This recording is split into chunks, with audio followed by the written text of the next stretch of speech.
মধ্যপ্রাচ্যের রাজনীতিতে নেমে এসেছে অভূতপূর্ব ঝড়। আয়াতুল্লাহ আলী খামেনি নিহত হবার পর এবার মৃত্যুর খবর এলো তার স্ত্রীরও। যুক্তরাষ্ট্র ও ইসরায়েলের যৌথ হামলায় ইরানের ক্ষমতার কেন্দ্রবিন্দুতে আঘাত আনার এই ঘটনায় দেশটি প্রবেশ করেছে চরম অনিশ্চয়তার নতুন অধ্যায়ে। যুক্তরাষ্ট্র ও ইসরায়েলের সমন্বিত সামরিক অভিযানে শনিবার ভোরে তেহরানের সর্বোচ্চ নেতার কার্যালয় ও বাসভবন লক্ষ্য করে হামলা চালানো হয়। প্রথম দিকে বিভিন্ন আন্তর্জাতিক গণমাধ্যমে খামেনির মৃত্যুর খবর নিয়ে ধোঁয়াশা তৈরি হলেও পরে ইরানি কর্তৃপক্ষ আনুষ্ঠানিকভাবে তার নিহত হবার বিষয়টি নিশ্চিত করেন।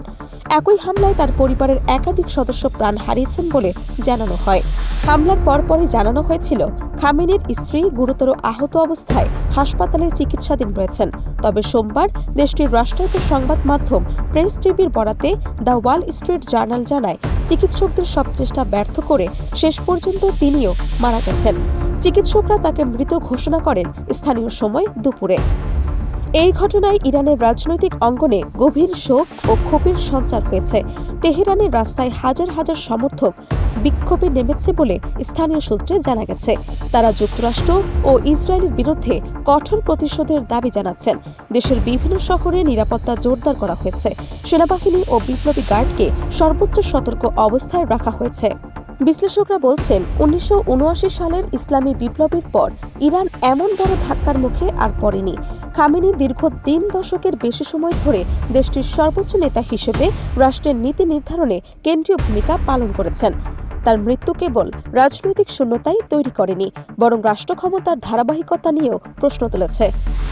সংবিধান অনুযায়ী সর্বোচ্চ নেতার পদ শূন্য হলে বিশেষ প্রক্রিয়ায় নতুন নেতা নির্বাচিত হয়। এই প্রক্রিয়ার দায়িত্ব রয়েছে অ্যাসেম্বলি অব এক্সপার্ট। ইতোমধ্যেই এই পরিষদের জরুরি বৈঠক আহ্বান করা হয়েছে বলে জানা গেছে। সম্ভাব্য উত্তরসূরি নিয়ে ঝোর আলোচনা চলছে রাজনৈতিক এবং ধর্মীয় মহলে। অন্যদিকে আঞ্চলিক নিরাপত্তা পরিস্থিতিও দ্রুত অবনতির দিকে যাচ্ছে। ইরান ইতোমধ্যেই যুক্তরাষ্ট্র ও ইসরায়েলকে কঠোর জবাব দেওয়ার হুঁশিয়ারি দিয়েছে। পারস্য উপসাগর ও ইরাক এবং সিরিয়ায় অবস্থানরত মার্কিন ঘাঁটিগুলোতে নিরাপত্তা বাড়ানো হয়েছে।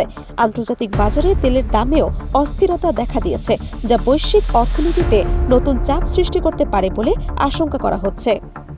যুক্তরাষ্ট্রের পক্ষ থেকে আনুষ্ঠানিকভাবে বিস্তারিত কিছু জানানো না হলেও প্রতিরক্ষা সূত্র বলছে, এই অভিযান ছিল কৌশলগত ও সীমিত লক্ষ্যভিত্তিক। ইসরায়েলও নিরাপত্তাজনিত কারণে সরাসরি মন্তব্য করা থেকে বিরত রয়েছে। তবে আন্তর্জাতিক সম্প্রদায় পরিস্থিতি নিবিড়ভাবে পর্যবেক্ষণ করছেন। জাতিসংঘ সহ বিভিন্ন দেশ উভয় পক্ষকে সংযম প্রদর্শনের আহ্বান জানিয়েছে। ইরানের অভ্যন্তরে এখন সবচেয়ে বড় প্রশ্ন, কে হবেন পরবর্তী সর্বোচ্চ নেতা এবং তিনি কোন পথে দেশকে এগিয়ে নিয়ে যাবেন। একদিকে শোক ও ক্ষোভ, অন্যদিকে সাংবিধানিক প্রক্রিয়া। এই দ্বিমুখী বাস্তবতায় দাঁড়িয়ে ইরান এক ঐতিহাসিক সন্ধিক্ষণে। রাজনৈতিক বিশ্লেষকদের মতে এই ঘটনা শুধু একটি দেশের নেতৃত্ব পরিবর্তনের বিষয় নয়, বরং মধ্যপ্রাচ্যের শক্তির ভারসাম্যে বড় পরিবর্তন আনতে পারে।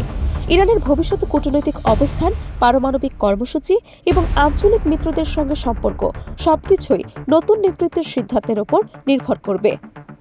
সব মিলিয়ে খামেনি ও তার স্ত্রীর মৃত্যুর ঘটনাকে কেন্দ্র করে যে সংকট তৈরি হয়েছে তা দ্রুত প্রশমিত না হলে মধ্যপ্রাচ্য আরও বৃহত্তর সংঘাতের দিকে এগোতে পারে।